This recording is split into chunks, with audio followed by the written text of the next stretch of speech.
Welcome back, Ames, and welcome to another edition of Size Eyes on the Skies. We have a lot on the show tonight.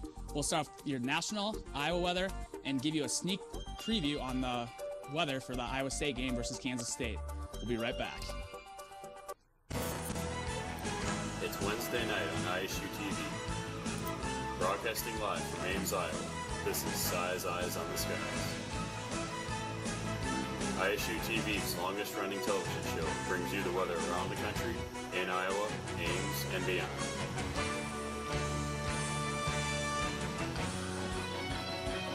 The Iowa State Meteorology Department's team of forecasters keeps you ahead of the next weather system.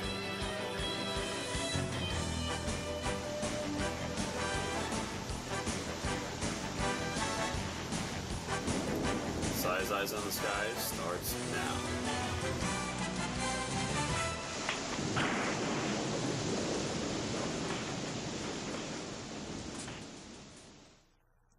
Welcome back. I'm joined here with Zach Mlcoch. How are you doing, Zach? I'm doing pretty good, Ethan. How about yourself? I'm doing awesome. This is the first time I've been on Size Eyes in nearly 2 years.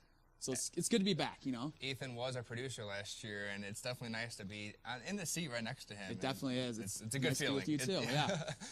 But in recent events, you know, I don't really know what's supposed to happen this week, and a lot of models show, in case you aren't up to date, some people say that there are going to be some strong storms around the country. So, yes, on Saturday there's potential for severe weather all across the state of Iowa and into Missouri and eastern Kansas, and that could affect the game time for Iowa State. And hopefully, you know, since it is Parents' Weekend and Family Weekend in general, we have so many visitors coming to the Iowa State campus. Yeah, there'll probably be 80 to 90,000 people in town.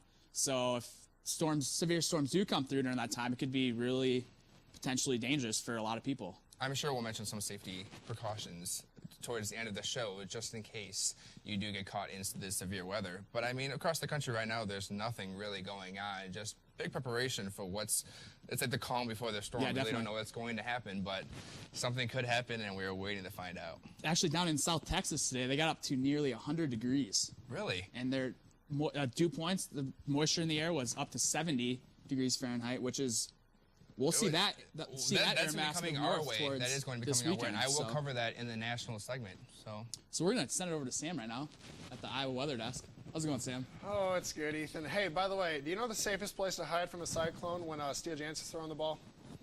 It's, The end zone. The end actually. zone. Oh, The end zone, okay. yeah. Okay. No cyclones go there. Okay. So, yeah, that's probably the safest place you guys are going to want to be this weekend. I got some, like Ethan said, pretty interesting weather coming up, and it's good to see you again, buddy. It's been quite a long time. It's been a long time. Let's go ahead and show up the evening planner, though. Take a look at that. Okay, so 7 a.m., waking up in the morning, you guys will be 28 degrees, a few clouds in your skies. And then not a whole lot changes throughout the rest of the day. We do get a little warmer, up to about 57 for your high, 3 p.m. or so. And, yeah, pretty beautiful, typical fall afternoon for you. Beautiful day. And then, yep, we just talk about that rain chance into Friday night and Saturday. Okay. Well, we're going to send it to a break now. Make sure to enjoy the next few days before the weekend system comes in. We'll be right back.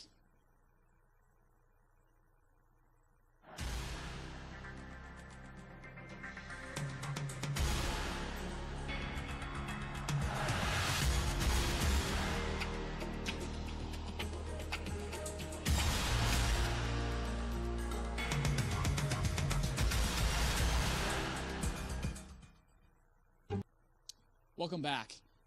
We're going to send it over to Zach Mlcoch on the wall. Thanks, Ethan. It's been a lovely day around the country. Good temperatures so far. We do have some warmer temperatures down in 93 in Phoenix, and like Ethan said, it was over 100 degrees down in southern Texas with those very warm dew points.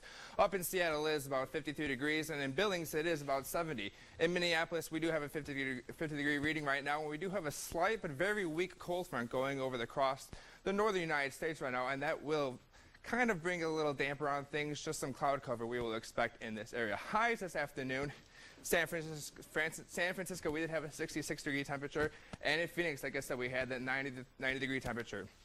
Down in Miami, we did have an 88 degree temperature, and in St. Louis, we had a 59. Again, we do have that slight cold front up to the north that will work its way across the north into, into New York and into the upper northeast of the country.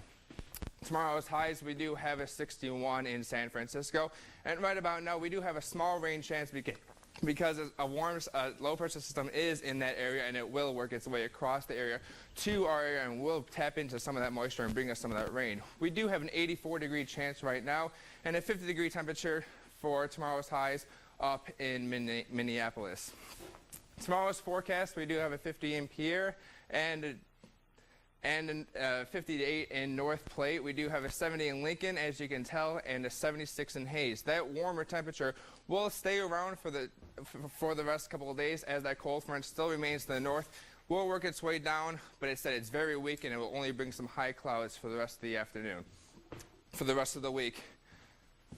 As we look into the clouds and radar, there was nothing much going about the country now. Like I said, we do have that, the slight cold front up north that is bringing those temperatures a little down, and we do have the clouds in that area, and that will work its way off to the northeast and will remain there throughout the rest of the week. As we look into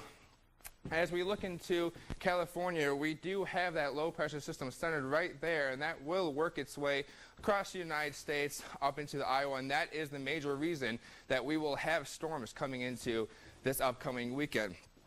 But right now, the main thing we're worrying about with the storms is will there be a high dew point that will, bring us those dew point temperatures soaring and making the storms rise even greater. But right now there will be a high pressure system that will form in that general area, and it will tap into that Gulf dew point temperature like it down in Texas, and it will bring it up, raising the dew point temperature, above 55 degrees Fahrenheit, making it very probable that storms will happen in that general area. As we go into the north part of the United States, where we do have that slight cold front, that will work its way down into the Iowa area, just bringing a lot of clouds, but not too much, not much rain throughout the rest of the week, and it will be very nice. Hopefully it will clear to here before the game in the morning for tailgates. But like I said, as we look in the futurecast, that low is still in California. It'll remain there, and it will work its way the next couple of days up into the Iowa area. Those storms up north will work its way off. As you can tell, it will work its way east and up to northeast, and it won't put a hinder, in southern Illinois, in the Ohio Valley whatsoever. So it should be very nice in that area. As we go into Thursday night at 5 p.m., you can see that low still working its way over. And as we follow it up until Friday morning, it is working its way over, having a counterclockwise rotation, which is very good for a low time, which is very specific for a low in the general area. But like I said, it will work its way into the Iowa area for game time. At Friday at 6 p.m., it is working its way there, and you can see that the Gulf, the high pressure system that is down there will tap into that Gulf pressure and work its way north.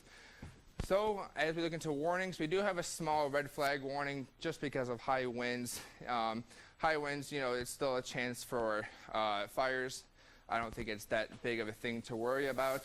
But down here, we do have a slight frost advisory that will stay there until 8 a.m. Thursday, and they haven't had the big of a frost yet, so it's good that we advise them this time of year, because I'm sure they don't expect much of the cooler temperature since it is south of Indianapolis. But as we pick this city for my 7-day forecast, I picked Beatrice, Nebraska, Beatrice, sorry for you Nebraska fans out there. I picked Beatrice because as of last year, we did have a storm that we went to go chase, and Beatrice we went to, and it busted on us, and it was an unpleasant event. And so I picked it just to give it a little feeling of hope and love, and hopefully it'll let us have a nice storm develop and some tornadoes. But like I said, we do have a 67 on Thursday, 62 on Friday. Weekend will play out very warm on Saturday with a 40% chance of rain, and it will mostly likely be storms. But that's about it. Ethan, back to you. Zach, let's take a look at our trivia question now. Okay, so this is a little throwback from 7 years ago, but on November 12th, 2005, how close was the tornado from hitting Jack Trice Stadium during the game? If you remember, we were playing Colorado during this game, and there was a tornado threat pretty much the entire week leading up to it, similar to this week. So A, 10 miles, B, 2 miles, C, 500 miles, or D, it was a direct hit to the stadium. We'll have that answer right after the break, but for now, we'll take it to the break. Welcome back. Let's take a look at that trivia answer. So I'll repeat the question if you didn't catch it before the break. On November 12, 2005, how close was the tornado hitting Jack Trice Stadium during the Colorado-Buffalo game? Is it A, 10, B, 2, C, 500, or it was a direct hit? Let's see that answer. It is B, 2 miles. The tornado ended up was rated an F2 tornado as it made its way, before it came through Ames, or at least the western side of Ames, made its way through Woodward, Iowa, and it had a pretty catastrophic ending there, and there's some pretty bad damages to homes. Well, that's where you get that joke from. If you ever, all the Iowa fans have always heard that as they played the game, the coach said, in a quote, it's like, oh, we didn't know that we would have the actual, cyclone up here. Exactly. During the football game, we thought they had an awesome mascot, but here when an actual tornado appeared. So yeah, it was one. But luckily one the tornado heck of a stayed day. west of Ames, and it moved just to the northwest of the city, made its way east of Gilbert, so it didn't have any direct hit on Ames or the town of Gilbert. But if it would have been 2 miles east, it probably would have hit the stadium. Yeah, and it would have been on the same path of hitting Mary Greenlee Hospital. So that would have been absolutely terrible situation because there was probably 60,000 fans around the stadium. I know they evacuated towards Hilton, but Yeah. could have been a very catastrophic ending. But speaking of Iowa, We'll send it over to Sam for your Iowa forecast. Ethan, it's good to hear for you. So like I said, guys, Ames, 52 degrees out right now. Very gorgeous out there right now. Not a whole lot of humidity out there with a west-southwest wind at about 8 miles per hour. Let's take a look at these headlines coming up for us. We got a wet weekend in store. Maybe in a little more than a wet weekend. A little bit of storms could be flinging our way. But definitely rain Friday night into Saturday. It could impact the game and, more importantly, could impact tailgating for you Cyclone fans out there. But then mild temperatures are on their way ahead, and tornadoes could be possible. Just pop that up briefly, but they could be possible on Saturday, and we'll have Ethan discuss that a little bit more after my Iowa segment here. So current temps around the state's 56 in Ames, 54 in Fort Dodge, and about 52 in Mason City. So very mild all across the state. And, it really is like that for local temps, too. 56 in Ames, about 59 in Boone, and about 54 in Perry, Iowa. Absolutely gorgeous across the state. What you'll be waking up to tomorrow morning, about 41 degrees in Ames, about 43 in Des Moines. Coldest off to the west, it's 38 in Sioux City, and actually about 36 in Davenport. So kind of on the east and west side of the state, you'll hit about your coldest temps, but mostly 40s you'll be waking up to tomorrow morning. Tomorrow's highs across our region, Minneapolis, 50, 51 in Sioux Falls, about 58 in North Platte, and about 63 in Springfield, Illinois. So pretty nice all across the Midwest, and it's going to stay that way for a while. Tomorrow's highs, 63 in Ames, 66 in Des Moines. But the hottest we're going to get is 67, if you want to call that hot, in Council Bluffs there. And then 50s all across the northern part of the state. Taking a look at our clouds and radar across the nation, take a look at this guy over here on the west coast. We've actually got a low pressure system spinning out over there. And we do have a bit of a trough for our jet stream right now, but we are dominating really under high pressure over Iowa, and that's why we don't have a lot around us this far. Just a few clouds and a few systems just up north, even a little snow up there just above the banner, but pretty nice all across Iowa and all across Nebraska and South Dakota as well. Really just kind of a boring pattern. Now, taking a look at our future cast, we do have a low and a cold front swinging across the state. No rain from this system, a very weak front, but we will have clouds swinging into our area, and that's just going to kind of pass out of our way and kind of get ignored until this high pressure swings in from the north, from Canada, and kind of grows bigger, and we really do get wrapped up into that high pressure system, leaving us with just a few clouds, no rain, but we do have rain coming this weekend. I'll give you a little bit more detail about that on the 7-day here. 41 degrees tonight, mostly clear, a little chilly though, with a southwest wind at about 7 to 10 miles per hour. Tomorrow, looking good, 63, mostly sunny, pretty nice out with a north wind of 8 to 11 miles per hour. Now, taking a look at your 7-day, pretty strong chances for storms here on, take a look at this, that should have been Saturday, not Sunday. Sorry about that. The days got shifted on us. So about a 90% for some severe stuff on Saturday. But then we got to get to next week. Hang on, folks. My mic is all tangled up, and you're probably not going to be able to hear me in a second.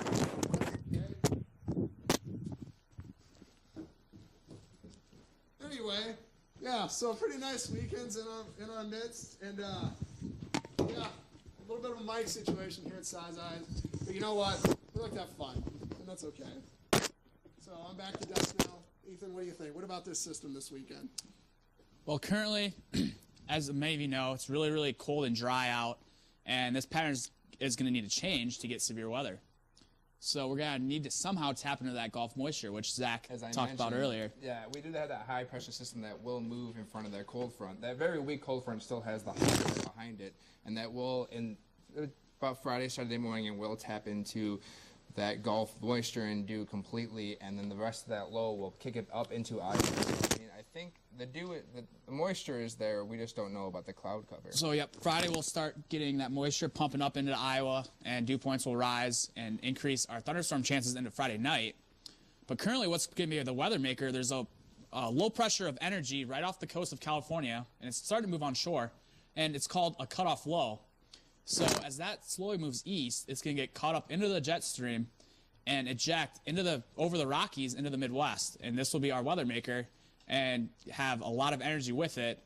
And it's going to be a very dynamic and strong system moving into our area. Mm-hmm. Absolutely. You know, one thing we were a little worried about the other day is that maybe we'll have some morning convection or storms that could possibly ruin it for us, or ruin the event maybe for Saturday. But it does look like there will be a heavy rainfall late Friday night into early Saturday morning. So it'll definitely affect the tailgating. It'll probably be a sauger out there. You're going to want to maybe go buy a tent if you don't have one. It's going to be kind of a miserable tailgate for you, just a consistent cold rain, although hopefully dying off by about game time. Hopefully. It'll be close, but It will, yeah. The wind should also be pretty strong, so I would watch, for all you tailgaters out there who do bring your tents, I would watch if you do have it weighed down at all, if you should even put it up, because you may lose it depending on the gusts of wind that we may get that day, since right now it is looking to be a strong wind event in general. Most definitely. That surface low pressure system will develop, and it'll be very, very strong. And the stronger the low pressure system usually means the stronger the winds. Yeah. At the surface anyways. Yeah, the tailgaters are going to be watching the weather that afternoon after the game. You're going to probably want to get packed up and get out of there pretty quickly, just for the wind aspect alone. You don't want your stuff to get all blown out of the way, and it will. And then, potentially those severe storms even later. What's interesting about this the setup for Saturday is there will be a dry line making its way into Iowa, and this doesn't happen very often. So basically what a dry line is, it separates warm, dry air from warm and moist air.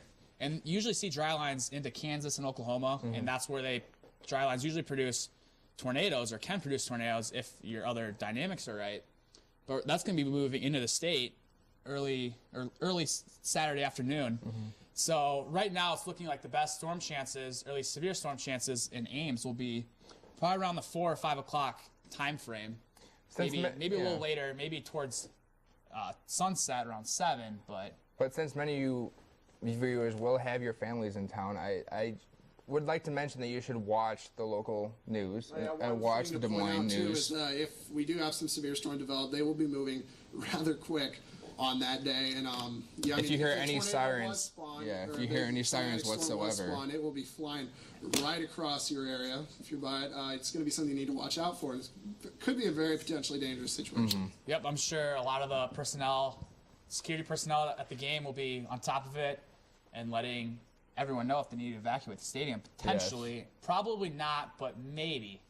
You never know. Even after the game, on a win, people are usually out doing whatever they need to be doing. They're more worried about lightning. Evacuating the game before, because it takes them about half an hour or so. But us as storm chasers, meteorologists, we're obviously worried about after the game, maybe what happens there. But it looks like very beneficial rainfall. That's one good positive out of this. You could see maybe 2 to 3 inches of rain locally in parts of Iowa. Kind of feels like it came a little too late, though. Yeah, it was too late. Crops are already harvested. We actually had pretty good shot of rain the other night, and later that night I was walking out, and you could almost still kick dust up. It's just the ground soaking. But we need the rain now to at least get the soil back towards getting more moisture in the soil to help next spring, especially during planting season for the farmers. So that's very key now. We get a lot of snow in the winter, too. But we will see what happens with this event. What do you think? Talk about it more. So let's have a game score forecast. Big game, K-State, number 5 in the nation. Iowa State's number 25. So what do you guys think? Concern to the coaches, APA, or is it USA Today, we're 25. Okay, yeah, I guess K-State's number 6 in the USA Today. There you go. We're number 25. We're 25. Zach, We'll stay with that. What do you got a forecast or a game score? I say they say we're gonna lose by 12. I say we win by 10. Sorry, guys. No, I don't know. It depends. They're really good, even though we're at home. Is even Barnett though we're starting? Jack Trice. Is Barnett starting? Or Hopefully Barnett's starting. If Barnett starts, we have a chance. Sorry, Steele, but I'm going to say we lose by 7. What do you think? What do you think, Ethan? Well, I think the weather definitely be a factor in this game, as the field will be very, very soggy, and that'll probably help Kansas State because they're mostly Who's a better running game? They're mostly a running team, so that could hurt Iowa State's passing offense if it's raining during the game. But I think Jack Trice will be hopping. It's a sellout, officially a sellout now. So I think Iowa State's going to pull us off in double overtime. I'm going to say 38-35. Iowa State. I just got word from producer Justin Keller that we're going to lose by 30. Although he's an Iowa fan, so they lose by 30 every game. Used to losing I guess he's just used to losing to Central Michigan. But all right, we're gonna wrap this up. They're a really good team. We're gonna have to wrap this up, guys. It's been fun. Thanks for having me on. It's been too long. I have to do it again before I graduate. Hopefully we get Justin's sister on sometime too. I think we should have Justin. All right. Well, on that note, we're gonna wrap it up. Stay classy, Ames.